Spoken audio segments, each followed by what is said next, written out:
सभी को नमस्कार। दोस्तों, आज के वीडियो में हम बात करेंगे यूपीएससी प्री 2022 से जुड़ी हुई कुछ बुनियादी और महत्वपूर्ण बातों के बारे में। जैसा कि हमने कल एक वीडियो बनाया था कि क्या मॉक टेस्ट में आपका कम स्कोर आ रहा है, तो ये चिंता का विषय है। उसमें काफ़ी कमेंट आप लोगों के आए थे कि सर हमें कुछ इंपॉर्टेंट बातें बताओ, कुछ प्रैक्टिकल बातें बताओ ताकि इस दौरान हम ध्यान में रखें। जैसा कि अभी हमारे पास लगभग 80 डेज़ मान के चलते हैं कि 80 डेज़ हमारे पास है और इस दौरान कैसी हमारी पढ़ाई हो सकती है, कैसे हम अपने जो पढ़ाई का मोमेंटम उसको हमेशा कंटिन्यू रखें, बिल्कुल भी इसमें निराशा में नहीं आए और पढ़ाई कंटिन्यू करें। एक हमेशा ये भी रहता है कि इस समय जो विद्यार्थी ये सोचने लगता है कि यार मेरी तैयारी सही है कि नहीं, मैं अपना अटेम्प्ट अगली बार दूँ या इस बार दूँ। तो ये जो बातें आती हैं थोड़ी-सी नेगेटिव इफ़ेक्ट आपकी पढ़ाई पे डालेगी, इनको बिल्कुल भी नहीं आने देना है। कभी भी ऐसा मत सोचना, आपने पहले से ही तय कर रखा है, पहले से आपने लक्ष्य बना रखा है कि मुझे 2022 की प्री में बैठना है और इस बार मुझे सफलता हासिल करनी है, तो नेगेटिव थिंकिंग को बिल्कुल भी अपने आप पर हावी नहीं होने देना है। इस बात का हमेशा ध्यान रखना है। ये सबके साथ ऐसा होता है कि फिर क्या होता है कभी-कभी जैसे ऐसी बातें मन में आती है तो हम भी उससे बचने की कोशिश करते हैं कि यार अगली बार देंगे।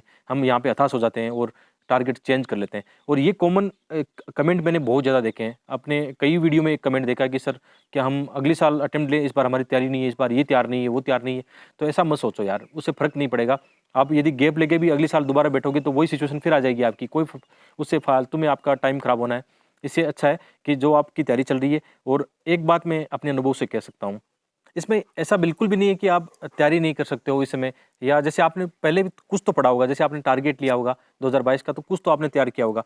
और एक जैसे मैं अपना अनुभव ये बताऊँ कि इस समय 80 दिन में क्या मेरे पास पर्याप्त टाइम है प्री निकालने का? हाँ, तो मैं कह सकता हूँ कि पर्याप्त टाइम है और पहले अच्छा खासा जैसे मेरा तो अच्छा खासा पहले पड़ा हुआ है। तो अनुभव ये कहता है कि यार 80 दिन में मैं डेडिकेट होके तैयारी करूँगा, तो आराम से प्री निकल जाएगा। मतलब पूरी-पूरी संभावना ही रहती है कि निकल ही जाएगा, ठीक है? वैसे आजकल आजकल का जो प्री का नेचर हो गया काफ़ी, मतलब ऐसा कॉम्पिटिशन यहाँ पे दिख रहा है, ऐसी प्रतिस्पर्धा दिख रही है कि कुछ भरोसा नहीं होता, लेकिन फिर भी एक चीज़ तो होती है कि हम बुनियादी चीज़ों पे काम करें, अच्छे से मेहनत करें, तो उसमें फिर शक की गुंजाइश कम होने लगती है, ठीक है? तो मेरा ये मानना है कि एक आप अपना शेड्यूल बनाओ, अपनी एक स्ट्रैटेजी बनाओ, उस पर टिके रहना। तो कुछ चीज़ें और मैं आपको प्रैक्टिकल वाली बताता हूँ। सबसे पहली बात आती है कि अपने आप पर विश्वास, है ना? अपने आप पर विश्वास बहुत ज़रूरी है और इस समय प्री के पास आते थे, जैसे मैंने लास्ट ईयर भी क्या किया था, एक सीरीज़ चलाई थी कि मैं बीच-बीच में आके जो अपने चैनल पे जुड़े हुए हैं, जो जो भी एस्पिरेंट मेरे से कुछ आशा करते हैं, उनके लिए मैं ऐसे प्रैक्टिकल वाले वीडियो बनाऊँगा कि आप हमेशा पढ़ाई की बातें सभी करते हैं, पढ़ना क्या है, ये तो सब करते रहते हैं, लेकिन मैं ऐसी चीज़ें लाऊँगा कि जो आपकी प्रैक्टिकल लाइफ़ में भी काम आए। इस समय आपका जो एक मनोविज्ञान है, आपकी इस समय जो साइकोलॉजी बनी हुई है, उनको भी ध्यान में रखें और उसका भी केयर करें और पढ़ाई के साथ-साथ ये बुनियादी बातें आपके काम आएँ, ठीक है? तो पहली बात आ गई कि विश्वास, विश्वास बहुत इंपॉर्टेंट चीज़ है। बिलीव करना अपने आप पर कि जो भी आप कर रहे हो, जो भी आप कंटेंट पढ़ रहे हो, जो भी आप मॉक टेस्ट लगा रहे हो, प्रीवियस ईयर का देख रहे हो, जो भी आपकी स्ट्रैटेजी है, उस पे आपको बिलीव करना है। कभी भी उस पे ये नहीं करना कि यार पता नहीं मेरा क्या होगा, वो आपको नुकसान पहुँचाएगा। तो पहली बात है, बिलीव हमेशा आपका मजबूत होना चाहिए, ठीक है? दूसरी बात आती है हेल्थ की बात आती है कि इस समय आपको ये काम करना है। जैसे आप इस समय होता है यार, ये बात सही है कि इसमें 12 घंटे, 15 घंटे भी कई विद्यार्थी पढ़ते हैं, क्योंकि पहले चलो हम 5-6 घंटे रेगुलर पढ़ रहे थे, लेकिन जैसे-जैसे प्री पास आएगा, निश्चित रूप से हमारा टाइम बढ़ेगा, मेरा भी बढ़ेगा। कि जैसे मैं अपना बताऊँ कि जैसे-जैसे प्री पास आता है तो फिर घंटों में पढ़ाई नहीं होती है। फिर ये होता है कि जितना टाइम हमारे पास है, जितना भी टाइम हम गेन कर सकते हैं पढ़ाई के लिए, वो करना चाहिए, ठीक है? उसमें फिर घंटों में पढ़ाई, और घंटों में पढ़ाई तो वैसे भी नहीं करना चाहिए। लोग कई बार कमेंट करते हैं कि सर आप कितने घंटे पढ़ते हो, कितने पेज पढ़ते हो? तो जब पढ़ाई आपकी गुणात्मक पढ़ाई होती है ना, क्वालिटी वाली पढ़ाई होती है, तो वो घंटों में और पेज में नहीं होती है। वो अच्छी होती है, होती चली जाती है। ऐसा इसमें होता है, ठीक है? तो ये बात है कि हेल्थ को आप इग्नोर नहीं करोगे। यदि मेरी आप सलाह मानते हो, तो जैसे आप दिल्ली में रहते हो, मुखर्जी नगर, राजेंद्र नगर में आप रहते हो, तो शाम के समय विशेषकर आप शाम के समय थोड़ा-सा टाइम अपने लिए निकालो, चाहे आप बैडमिंटन के लिए निकालो या इवनिंग वॉक वॉक के लिए निकाल सकते हो, मॉर्निंग वॉक हो सकती है, तो इनके लिए आप निकाल सकते हो। बहुत अच्छा रहता है इसमें, क्योंकि मैं भी रहा हूँ, वहाँ पे भी रहा हूँ। अभी तो मैं जैसे खेत में रहता हूँ, तो यहाँ तो आप कह सकते हो बिल्कुल वैसे भी हर टाइम अच्छा ही माहौल रहता है, अच्छा मौसम रहता है। गाँव की लाइफ़ मतलब बहुत मैं पसंद करता हूँ और मज़ा भी आता है। मैं अपनी दोनों दिल्ली की लाइफ़ और यहाँ की लाइफ़ तुलना करूँ, तो दोनों दोनों के अपने-अपने फ़ायदे हैं। मैं ये नहीं कहूँगा कि दिल्ली जाना बेकार है, वो नहीं कहूँगा, कभी नहीं कहता, क्योंकि मैं खुद रहा हूँ 3-4 साल, तो मैं दोनों चीज़ों का फ़र्क कर सकता हूँ। तो जहाँ पे भी आप हो, मतलब शहर में हो, गाँव में हो, जहाँ पे हो, बात ये है कि हमें हेल्थ को ध्यान रखना है, पढ़ाई को ध्यान रखना है, इन चीज़ों पर आपको काम करना है। एक चीज़ और आती है कि आप जैसे ये वीडियो 2023-24 के एस्पिरेंट भी देख रहे होंगे, और तो एक हॉबी, 1-2 हॉबी अच्छी पालो जो आपको हमेशा बोरियत से बाहर निकाले। कुछ भी हो सकती है, आपको मूवी देखना पसंद हो सकता है, आपको खेलना पसंद हो सकता है, आपको नॉवल पढ़ना पसंद हो सकता है, कुछ भी जो आपको पसंद है, आप बचपन से कर रहे हो या कॉलेज की लाइफ में आपने किया होगा। एक हो सकता है कि बहुत सारे एस्पिरेंट का मतलब किताबें पढ़ना और किताबें सुनने का भी शौक है।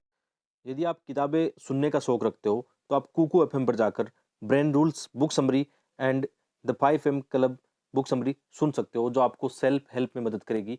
इसके अलावा भी यहाँ पे बहुत सारा कंटेंट है, अपनी चॉइस के हिसाब से आप सुन सकते हो। यहाँ पे 3000 से अधिक आपको ऑडियो बुक मिल जाएगी, वो भी रीजनल लैंग्वेज में। जैसे मुझे हिंदी में सुनना पसंद है, तो मैं हिंदी में सुनता हूँ।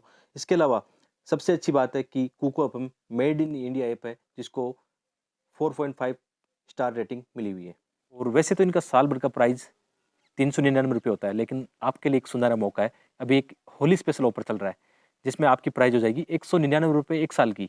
यानी पूरे साल भर की प्राइस 199 रुपये में आप मार्केट में जाते हो, एक बुक परचेज करते हो, 100-200 रुपये लगते हैं, पक्का 200-250 रुपये तो लगते होंगे ना। तो यहाँ पे 199 रुपये में हज़ारों किताबें आप अपनी रीजनल लैंग्वेज में एक्सेस कर सकते हो। तो आप बिल्कुल इसमें कोड इस्तेमाल करना होली50, और वीडियो के डिस्क्रिप्शन में इसका लिंक दिया गया है, आप ज़रूर इसको चेकआउट करना। तो आते हैं हमारे मुख्य टॉपिक पर। हम बात कर रहे थे कि आपको अपनी इस समय का जो पढ़ाई का मोमेंट है, उसके साथ हेल्थ का भी ध्यान रखना है। आप बोरियत को कम करने के लिए कुछ हॉबी पाल सकते हो, जो भी आपको अच्छा लगता है वो कर सकते हो, ठीक है।